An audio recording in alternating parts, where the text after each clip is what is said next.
Credit নেই তোর এখানে, বৌদি ভাই ছিল বলে, হেল্প করেছিল বলে, বেশি কথা। এই বৌদি ভাই কি করেছে রে? হ্যাঁ, বৌদি ভাই কি করেছে শুনি?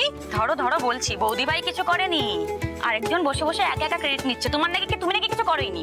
এই একদম মিথ্যে কথা বলবি না, তুই ফোনটা স্পিকারে দে, আমি বৌদি ভাইয়ের সাথে কথা বলছি। হ্যাঁ ঠিক আছে, সামনাসামনি সব কথা হবে, দাঁড়া আমি স্পিকারে দিচ্ছি, দাঁড়া হোল্ড কর। এই নাও। তোরা দুজনে কলেজে পড়িস, হ্যাঁ, বাচ্চাদের মতো ঝগড়া করছিস। আরে বৌদি, মানুষের মনের বয়স কখনো বাড়ে নাকি?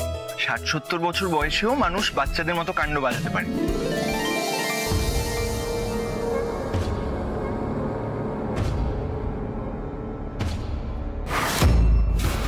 কি এত রাতের কে? চোর টোর ঢুকলো নাকি? কি লোক করেছে?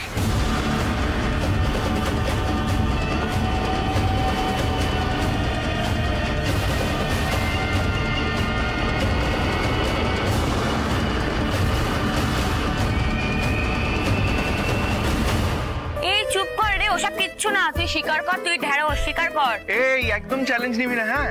আমি চাইলেই 5 মিনিটের মধ্যে তোদের আবার সারপ্রাইজ দিতে পারি। এই 1 মিনিট ও কি আবার এখানে চোর সেজে আসবে নাকি? জিজ্ঞেস কর। এই পিকু,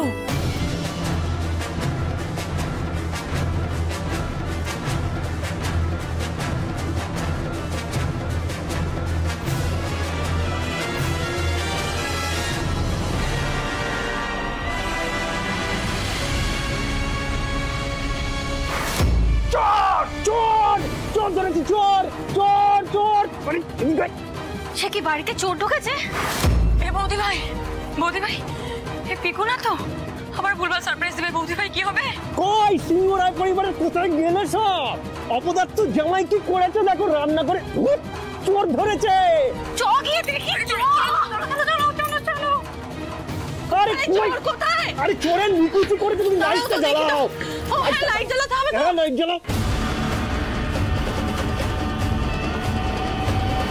দেখো কেমন চোর ধরেছি, দেখো। চোর কোথায়? কোথায়? কে এটা? কে? আরে কি ঋষি, শিগগির পুলিশে ফোন করো। এই দেখো।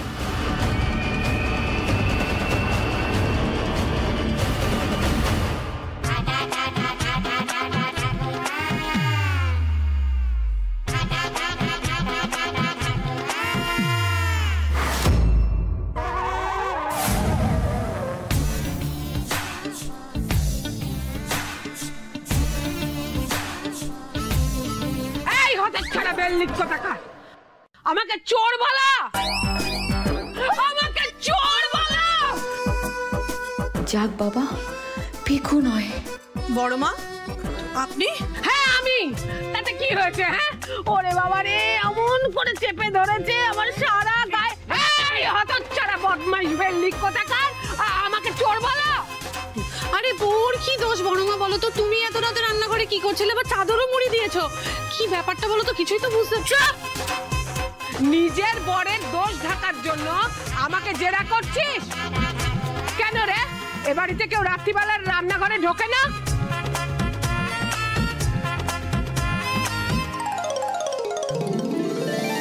না না বড় মা, ঢুকবে না কেন? দরকার থাকলে নিশ্চয়ই ঢুকবে, আর যদি কোনো স্পেশাল দরকার থাকে তাহলে তো। না না, আমার কোনো হ্যাঁ দরকার ছিল তো আমি দেখতে এসেছিলাম এই সিলিন্ডারটা ঠিক মতো বন্ধ করা হয়েছে কিনা, লাইট টাইট গুলো নেভানো হয়েছে কিনা। আর অমনি আমার ঘরের ওপর চেপে বসলো ওই অনামুখ জামাই। আরে রাইমা, তোর বর এত রাতে রান্নাঘরে কেন গুড়গুড় গুড়গুড় করছিল সেই খবরটা নে। ও বাবা, চোরের মায়ের বড় গলা। এই যত বড় মুখ নয় তত বড় কথা। আমাকে চোর বলো তুমি কোন সাহসে? কোন সাহসে? হ্যাঁ, কোন সাহসে? এই সাহসে। দেখো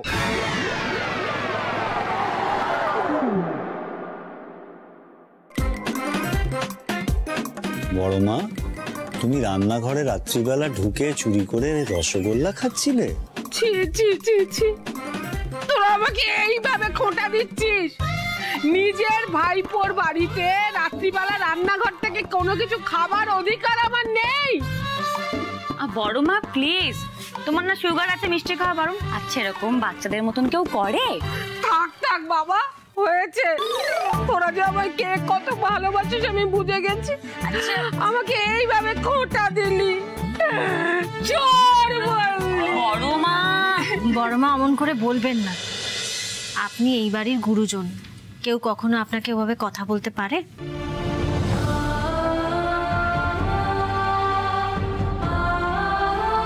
আসলে দোষটা আমারই। আপনি তো আমাকে বলেছিলেন ওই কম মিষ্টির পদ আপনার ঘরে দিয়ে আসতে, আমারই মাথা থেকে বেরিয়ে গেছিল, আমি ভুল করেছি, আমার দোষ। বড়নাথ বউ আমাকে বাঁচাচ্ছে বুঝি? ওমা কি হলো, অমন করে তাকিয়ে আছেন? ওই মিষ্টিটা খান, বলুন কেমন হয়েছে।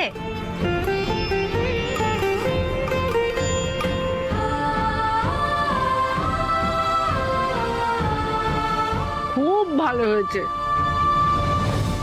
যা বাবা, ভাবলাম রাতে চোর ধরে পরের দিন সকালে শ্বশুর মশাইয়ের কাছ থেকে অ্যাওয়ার্ড নেব, এ তো দেখছি পুরো গটা। অনেক হয়েছে জামাই দাদা, এবার ঘরে যাও, অনেক রাত হয়েছে। রশনি, রাইমা যাও, ঘরে যাও। সিরিয়াসলি আর ভালো লাগছে না। না মানে বোঝাই যাচ্ছে যেহেতু দিদিভাই টাইম মতো কাজ করেনি বলে মাঝরাত্রির এই পুরো নাটকটা হলো। কি তাই তো বড় মা? সিরিয়াসলি বৌদি, মানে ঝামেলা ক্রিয়েট করাতে তোমার কোনো জুড়ি নেই। ছাড়ো ঋষি, এসব বলে লাভ নেই, চল।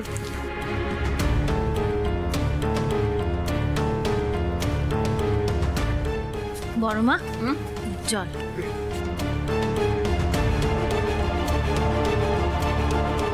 এবার থেকে যখনই আপনার মিষ্টি খেতে ইচ্ছে হবে আপনি আমায় বলবেন, আমি বানিয়ে দেব। আমি ঘরে যাই, হ্যাঁ শুয়ে পড়ি, তুমিও শুয়ে পড়ো, অনেক রাত হয়েছে।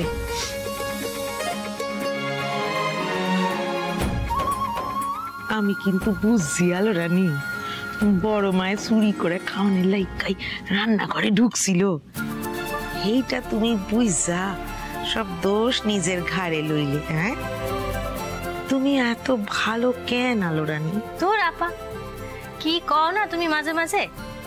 উনি বাড়ির গুরুজন, ওনার মান রক্ষা করা আমাদের দায়িত্ব, কি তাই না? তুমি একখান মিষ্টি খাওয়া দেখি। ওই দেখো নিজের হাতে বানিয়েছি।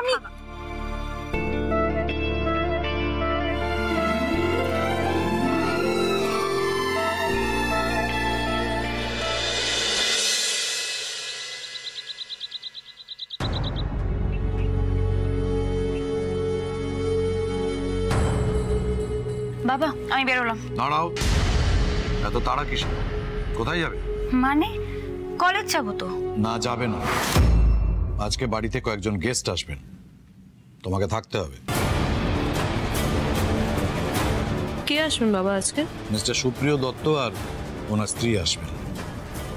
আমি রশনির সঙ্গে ওনার ছেলের বিয়ে ঠিক করেছি।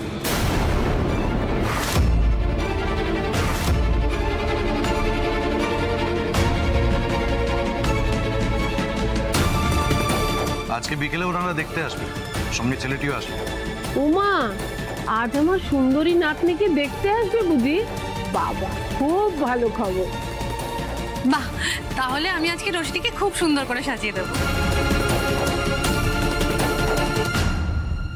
মিস্টার সুপ্রিয় দত্ত, ও মিস্টার সুপ্রিয় দত্ত মানে লাস্ট ইয়ার যিনি businessman of the year award পেলেন। রাইট, উনি। ওয়াও, ওই ফ্যামিলিতে রশনির বিয়ে ঠিক করেছেন বাবা? উমা, তুমিও ওদের চেনো নাকি? হ্যাঁ বড় মা, খুব ভালোভাবে চিনি। আমরা যেমন এখানে খুব নামকরা বিজনেস ফ্যামিলি, ওনারাও তাই। আর ছেলের তো খুব প্রমিসিং ফিউচার। খুব ভালো সম্বন্ধ করেছেন আপনি বাবা। না মানে আমাদের মতন ফ্যামিলির তো ঠিক এরকম ফ্যামিলির সাথেই সম্বন্ধ হওয়া উচিত।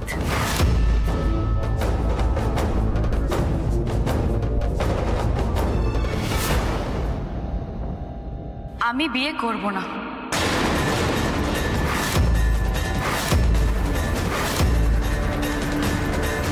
বাবা ওদেরকে নাচতে বারণ করো।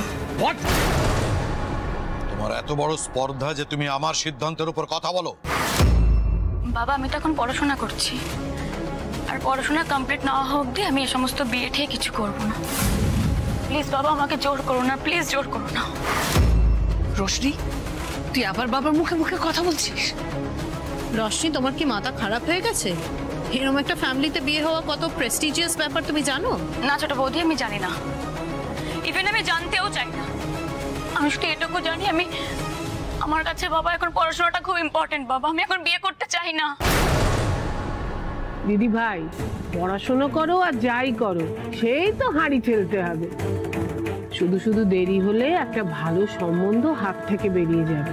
আমি একটা কথা বুঝতে পারছি না, রোশনি যখন বিয়েটা করতে চাইছে না, তোমরা সবাই মিলে ওকে জোর করছো কেন? বাবা,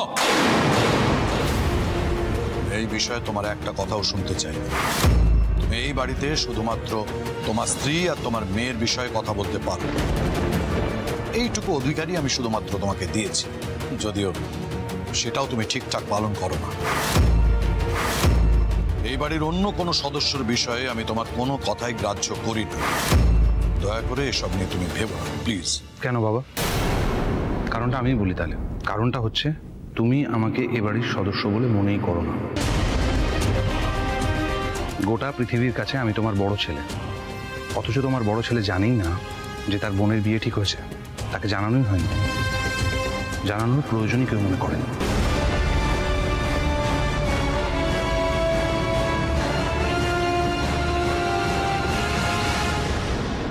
শোনো রোশনি, তোমার ভালো লাগুক আর না লাগুক এটাই নিয়ম। এই বাড়িতে উদয়ন সিংহ রায় যে ডিসিশন নেবে সেটাই ফাইনাল, এবং সেটা প্রত্যেককে মেনে নিতে হবে। না না, তুমি আর একটা কথাও বলবে না। ওনারা কিন্তু ঠিক বিকেল 4টেয় আসবেন, প্রস্তুত থাকবে। চন্দ্রা, এটা তোমার দায়িত্ব। তুমি দেখে নেবে রোশনি যাতে ঠিক সময় মতো রেডি হয়। ওনারা কিন্তু ঘড়ির কাঁটা মেনে চলে।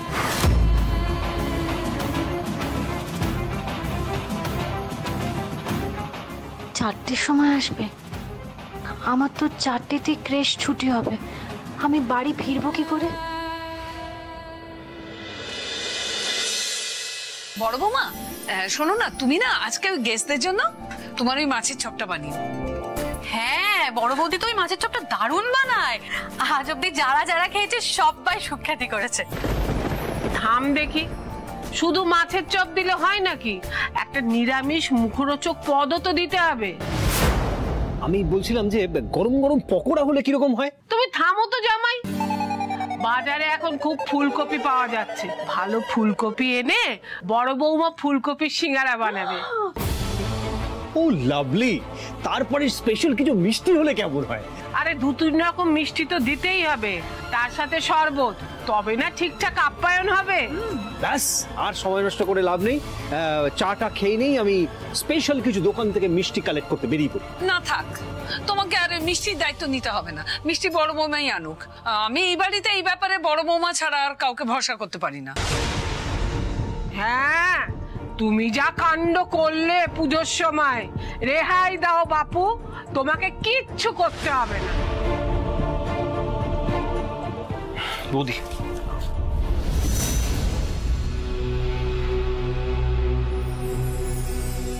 বুঝলি উদয়ন, আজ হবু কুটুমদের জন্য ফুলকপির সিঙ্গারা আর মাছের চপ করবে বড়নাথ বউ। বড় বৌমা, তুমি তো বাড়িতেই থাকো, তাই বাইরের খুব একটা খোঁজ খবর রাখো না। আজকে বিকেলে যারা আসছেন তারা যে কতটা হাই প্রোফাইল সে সম্পর্কে তোমার কোনো ধারণাই নেই। তাই চন্দ্রা আর বড়মা যতটুকু কাজের দায়িত্ব আজকে তোমাকে দিয়েছেন, তুমি দয়া করে ঠিক ততটুকুই পালন করো, কেমন? ওদের যত্নের যেন কোনো ত্রুটি না হয়। সিংহরায় পরিবার যাতে কোনোভাবে লজ্জায় না পড়ে, সেটা তো তোমাকেই এনশিওর করতে হবে, তাই না? হে জগন্নাথ দেব, কিভাবে সবটা সামলাবো আজ? কিভাবে ক্রেশে যাব? কিন্তু কোর মিটিং গুলো যদি ফার্স্ট হাফে হয় তাহলে তো আমি ঝলমলকে ক্রেশে ড্রপ করতে পারবো না। না মানে এখন স্কুলে ড্রপ করে দেবো, কিন্তু ওই টাইমটাই তো ক্রেশের টাইম, তখন তো আমি ড্রপ করতে পারবো না ওকে ক্রেশে। ঋষি, তুমি একটু দেখে নেবে প্লিজ। আমি কিন্তু মেহুলি, আমার তো 11টা থেকে ইনভেস্টার্সদের সাথে মিটিং আছে, সেটা তো 1টার আগে কখনোই শেষ হবে। ক্রেশে তো পৌঁছতে হবে 12টার মধ্যে। বলছিলাম যদি খুব অসুবিধা না হয় আমি কি দিয়ে আসতে পারবো? ও প্লিজ, তোমার মতন দায়িত্বজ্ঞানহীন মানুষের হাতে আমি আমার ঝলমলকে ছাড়তে পারবো না। আমি আলমার সাথে ক্রেশে যাব? ও আলমা, তুমি যাবে আমাকে আমি কিন্তু পারি, আমি কিন্তু পারবো ঝলমলকে ক্রেশে নামিয়ে দিয়ে আসতে। ছোট তো আমাকে একবার ওখানে নিয়ে গেছিল। সেটা তুমি বললে তো হবে না, এ বিষয়ে মেহুলি যে ডিসিশনটা নেবে সেটাই ফাইনাল। হ্যাঁ ঠিক আছে, আর যখন এখন কোনো উপায় নেই তাহলে তুমি ড্রপ করে দিও ঝলমলকে।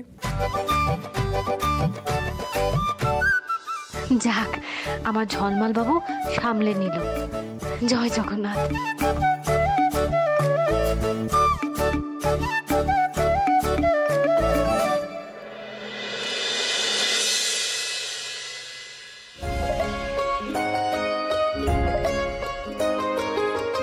ঝলমলকে আপনি কোথা থেকে পেলেন? ম্যাডাম আসলে আমি নিচেই ছিলাম, দেখলাম ও আসছে, তাই আমি ওকে নিয়ে এলাম সঙ্গে করে। ও ওকে, ঝলমল যাও তুমি প্লে রুমে চলে যাও। বলছি ম্যাডাম, আপনার কাছে একটা অনুরোধ ছিল। অনুরোধ? কিরকম?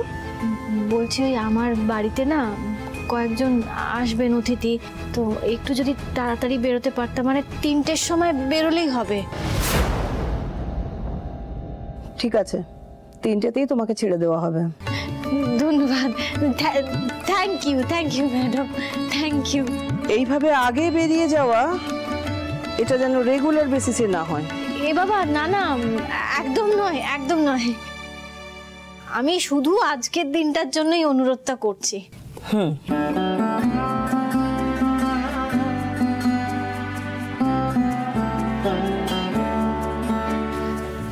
চাকরির সেকেন্ড দিনেই যে আপনি আগে বেরোনোর এই পারমিশনটা পেয়ে গেলেন, এটা কিন্তু জেনারেলি হয় না।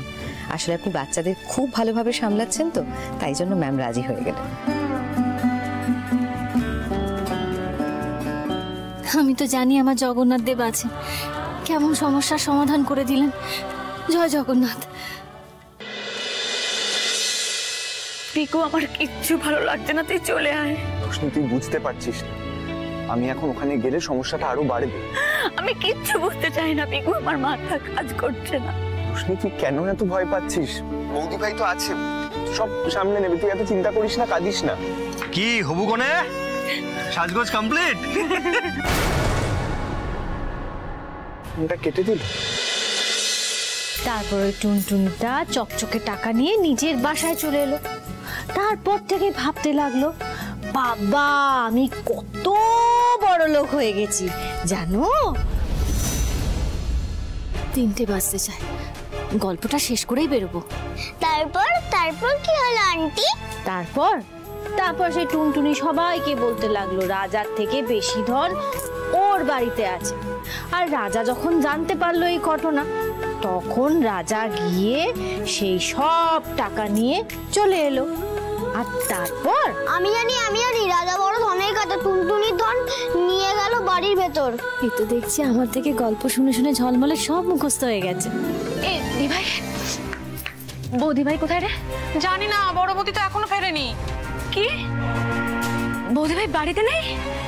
না, ঝলমলকে কখন ক্রেশে দিতে গেছে, এখনো তো আসেনি। তোরা ফোন করিসনি কেন রে? আরে ফোন।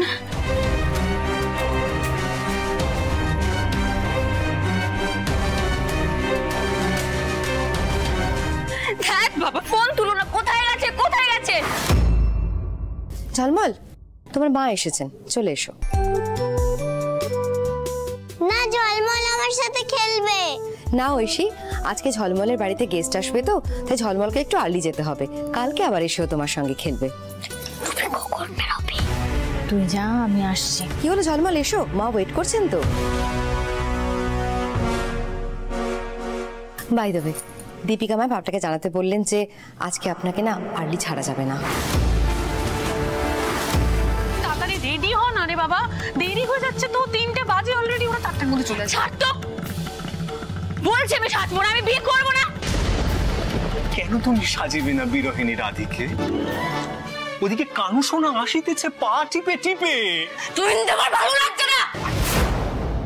সে কি, আমি তো বেরোতেই যাচ্ছিলাম, আর আমি তো ম্যাডামকে জিজ্ঞেস করেছিলাম। হ্যাঁ, তখন বলেছিলেন, কিন্তু এখন আর ছাড়া যাবে না। দয়া করে এরকমটা করবেন না, আমি না খুব বিপদে পড়ে যাব, একটু বোঝার চেষ্টা করুন। এখানে তো বোঝানোর কিছু নেই, টেলার আসছে, চিলড্রেন্স ডে প্রোগ্রামের জন্য বাচ্চাদের ড্রেসের মাপ নেওয়া হবে আজকে, তাই আপনি চলে গেলে কি করে হবে বলুন? আরো 2 ঘন্টা তো লাগবেই। আসলে এতগুলো বাচ্চার কস্টিউমের ব্যাপার তো বুঝতেই পারছেন। বাহ, কি সুন্দর দেখাবে শাড়িটা, বলে তাড়াতাড়ি সেজে নে না সোনা বোন আমার লক্ষ্মীটি। বলছি তো পারবো না। রোশনি, কি রে, তাড়াতাড়ি কর, এখনো রেডি করে উঠতে পারলি না? এই তো মা, এক্ষুনি হয়ে যাবে। আরে বাবা, তুমি এত টেনশন করছো কেন বলো তো? হ্যাঁ সেই তো, আমি তো একটুও টেনশন করবো না, তাই না?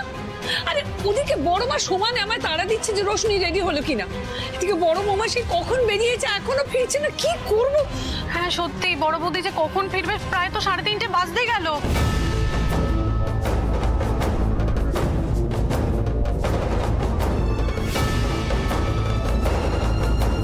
জগন্নাথ দেব, কি করি এখন আমি? একটা পথ দেখাও দেখি।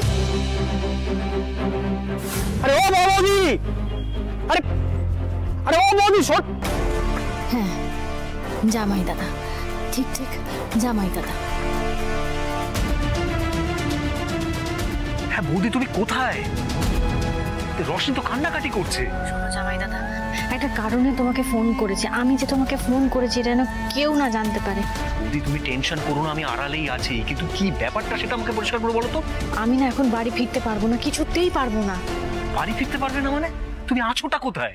দেখো জামাই দাদা, আমি এখন কোথায় আছি আমি তোমায় বলতে পারবো না, কিন্তু যতক্ষণ না আমি বাড়ি ফিরছি তুমি একটু ওই দিকটা সামলে নাও, সব দিকটা একটু সামলে নাও জামাই দাদা। আমি কি করে সামলাবো? আমি জানি না গো, আমি সত্যি বুঝতে পারছি না, আমি কিচ্ছু জানি না। আরে বৌদি, হ্যালো।